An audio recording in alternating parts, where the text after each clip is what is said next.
3 figures féminines essentielles que vous connaissez probablement si vous êtes familier avec l'œuvre de Kiefer. La première, bien sûr, c'est Lilith. Alors Lilith, c'est la première femme d'Adam, ça tout le monde le sait je suppose. Quand elle a entendu Dieu lui dire « tu seras soumis à ton mari », etc., elle a dit « alors ça Coco, tu peux toujours courir, hein, je ne vais pas me soumettre à cette espèce de bonnet ». Bon, et donc Dieu lui a dit « alors dehors ». Il l'a jeté dehors d'eux et il s'est dit « si le premier modèle a raté, on va refaire un second ». Le second s'est appelé Ève. Et donc Lilith a été envoyée en exil au bord de la mer Rouge, et là au bord de la mer Rouge, elle a procréé un maximum, on ne voit pas très bien comment elle était toute seule, mais c'est pas grave, c'est la parthénogenèse, et les démons qu'elle a procréés, elle les a envoyés contre le monde créé par ce Dieu qui ne reconnaissait pas l'égalité de la femme et de l'homme pour détruire ce monde. Ici, vous retrouvez la même structure, ça s'appelle Lilith aussi, mais vous voyez que Lilith a été remplacée dans cette structure noire par cet avion destructeur, la guerre, mais qui est en papier. À nouveau, la force, la violence, la puissance, mais dérisoire, puisqu'elle est représentée par le papier.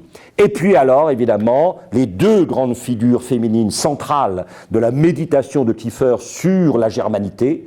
La première, c'est Margrethe, bien sûr, c'est Gretchen, c'est la Marguerite du Faust de Goethe, bien sûr, qui ne peut apparaître que comme blonde, donc aryenne, et des céréales allemands sont utilisés, bien sûr, pour, évidemment, représenter sa chevelure. Et de l'autre côté, vous avez la femme obscure, mais l'obscurité, c'est la profondeur, c'est la séduction mystérieuse, c'est par opposition à la blondeur rassurante, c'est le brun, les cheveux bruns fascinants, et ça s'appelle Sulamite, et la Sulamite, bien sûr, vous le savez, c'est l'héroïne du Cantique des Cantiques, c'est la femme juive. Donc vous avez d'un côté l'incarnation du féminin arien, et de l'autre l'incarnation du féminin juif, et regardez ce que Kiefer dit dans son discours à la Knesset le 20 mai 1990, il dit « En tuant la femme juive, la femme aryenne s'est définitivement privée d'identité.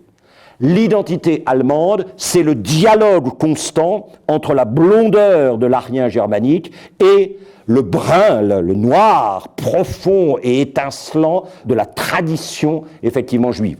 Quand on a voulu purifier la tradition blonde aryenne en supprimant, cette tradition blonde aryenne a été réduite à néant, tout autant qu'elle a pensé pouvoir réduire à néant la tradition juive. Et la phrase est magnifique. Hein.